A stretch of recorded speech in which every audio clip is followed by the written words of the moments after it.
కాకా నమస్తేనే. నమస్తే ఈ నమస్తే. సంక్రాంతి అయిపోయినాక కొత్త రేషన్ కార్డులు ఇస్తా అంటుండు రేవంత్ రెడ్డి. మరి ఇస్తాడంటావా లేకపోతే రైతు బంధు రుణమాఫీ లెక్కనే ఇది ఉతకత అవుతుంది అంటావా? ఏమో ఇది క్వశ్చన్ పాయింట్. ఎందుకంటే ఇప్పుడు రైతు బంధు ఇవ్వలేదు, అది అయిపోయింది. ఎవరికి రైతు రుణమాఫీ ఎవరికి వచ్చిందో తెలియదు, అది తెలియదు. ఇది చేస్తాడని నమ్మకం అది కూడా లేదు. మరిగా అంటే పథకాలు ఇవ్వకపోయేసరికి మీకు నమ్మకం పోయిందంట. ఇప్పుడు ఇప్పుడు ఎవరో నూరికి ఒకరు ఇద్దరు బాగుపడతారు, మిగతా ఎవరో అంతా ఇక వాళ్ళ పరంతా బేకార్ అయిపోతుంది. అంటే రైతు బంధు కూడా ఇస్తా అంటుండు సంక్రాంతి తర్వాత 5 ఎకరాలు 6 ఎకరాల లోపు వాళ్ళకే ఇస్తారట. వేస్తే మంచి పని, వేయకపోతే కష్టం. ఇక భూములు లేని వాళ్ళకి కూడా ఒక 6,000 ఇస్తామని అంటున్నారు. ఏమో చూడాలి. అవుతుంది అంటావా మరి? ఏమో నమ్మలేని నిజం లేదు, ఈ కాలనా నిజం అనిపిస్తుంది క్వశ్చన్ పాయింట్. అంటే వేస్తే కనుక షాక్ అవుతావా నువ్వు? కాదు ఆ శాఖ కావాల్సింది. ఎందుకంటే ఇటువంటి సందర్భాలు మంచిగా ప్రత్యేక మేలు చేయడానికే ఉంటారు రాజకీయ నాయకులు.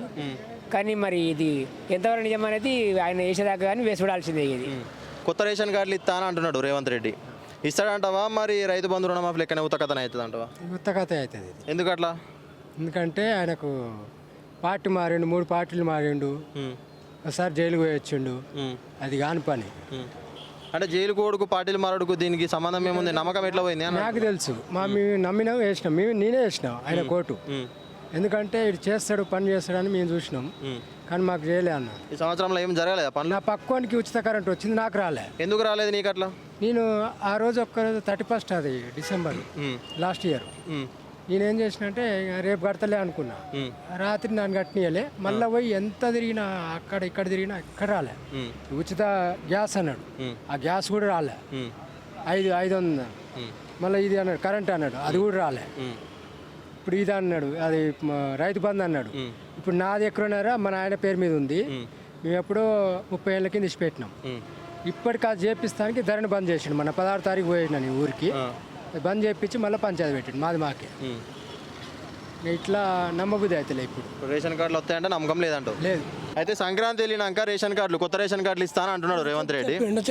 మరి రైతు బంధు రుణమాఫీ లెక్కనే ఉతకత అవుతుంది అంటారా లేకపోతే ఇస్తాడని నమ్మకం ఉన్నదా మీకు? ఇస్తా అని చెప్పింది విన్నావు మరి? నమ్మకం ఉందా నీకు? ఉన్నది, ఇస్తాడని ఇస్తా అని చెప్పిండు. ఇంతకుముందు రైతు బంధు రుణమాఫీకి ఇట్లా రాకపోయే కదా, మరి మన మనసు ఏమన్నా ఇరిగిందా అని అంటున్నా. మాకేమి వస్తుందని నమ్మకం ఉన్నదా? చేస్తాడని చెప్పిండు. ఫ్రీ బస్ ఒకటి చేసిండు, ఫ్రీ కరెంట్ ఒకటి ఇస్తున్నాడు. 500 గ్యాస్ వస్తుందా? వస్తున్నది. నమ్మకం ఉందా రేవంత్ రెడ్డి మీద?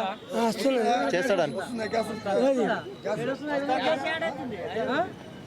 చూడే కాక మాకు మా అకౌంట్లో 300 పడుతున్నాయి కదా. 300 రిటర్న్ పడుతున్నాయా?